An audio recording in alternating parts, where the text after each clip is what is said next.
Welcome to lesson 4 of pattern TA mastery. Up until now, you've seen how to map out Elliott Wave structures in bull and bear markets and how they break down into different degrees. In this lesson, we're going to make that usable in the real world by looking at 3 core Elliott Wave rules. These rules tell you when a wave count is valid, or just as important, when they're wrong and we need to throw it out and reevaluate and relabel the market. By the end of this lesson, you'll know exactly when a wave 2 has gone too far, when a wave 3 can't be what you think it is, and when a wave 4 has overlapped and invalidated that structure.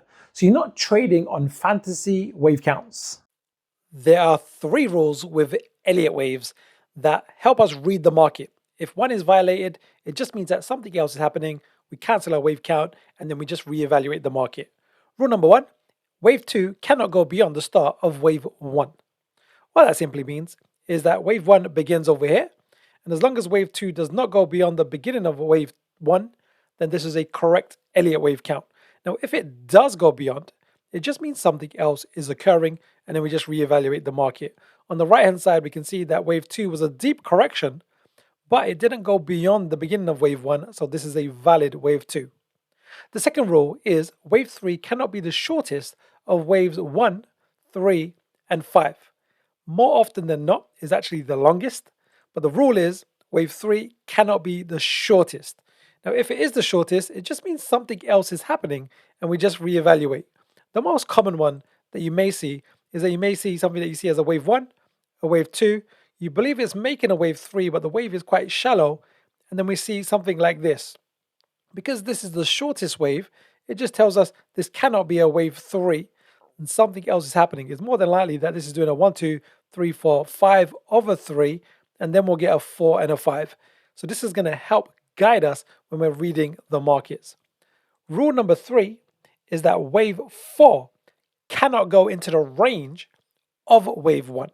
So the range of wave 1, here's the peak of wave 1, and it simply means that wave 4 cannot come into the range of wave 1.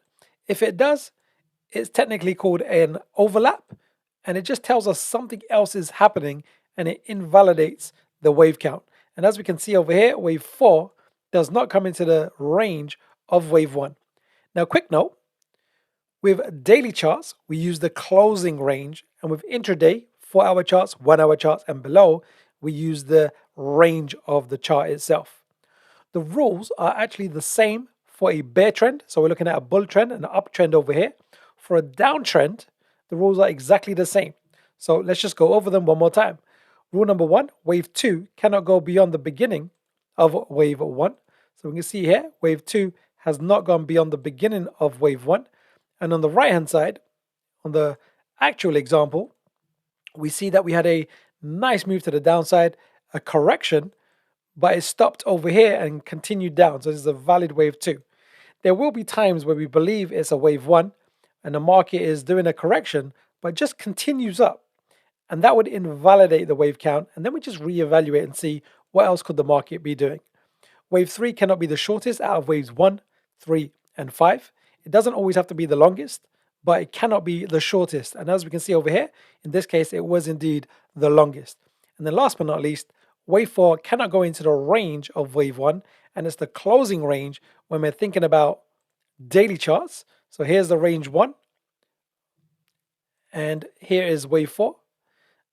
As long as it doesn't retrace back into here, if it does, it's called a wave overlap, and it just invalidates the wave 4, and it just means something else is happening. And as we look at the chart on the right hand side, if we just highlight the closing range and even the peak of wave 1 over here, we can see that wave 4 does not close or even go into the range of wave 1. So this is a valid wave 4.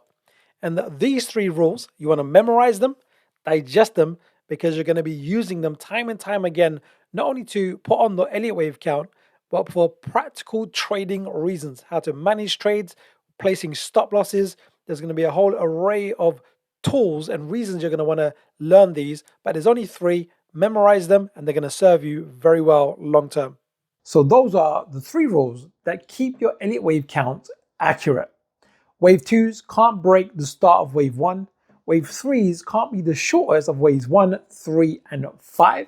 and how wave 4 cannot overlap into the range of wave 1. To focus on one of the most profitable jobs you have as a trader: identifying the end of corrections, especially A, B, C patterns, so you can position yourself for the next trend leg instead of getting chopped out in the middle. Before you go, if you want to see how the pattern edge actually behaves over a full run of real trades, click the first link in the description. It takes you to my FastPass simulator.